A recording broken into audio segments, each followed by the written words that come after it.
Hi అండి, అందరికీ నమస్కారం. నేను మీ వీరేష్ కృష్ణ.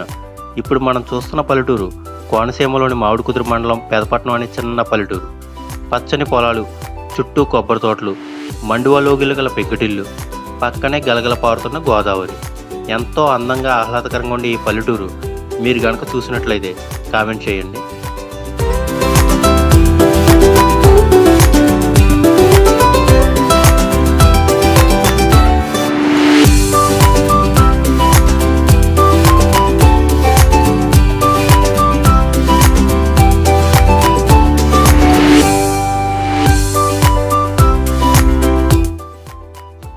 ఇలాంటి మరిన్ని మంచి వీడియోల కోసం వీడియోని లైక్ చేయండి, ఛానల్ని సబ్స్క్రైబ్ చేసుకోండి. వీడ్కోలతో మీ వీరేష్ కృష్ణ.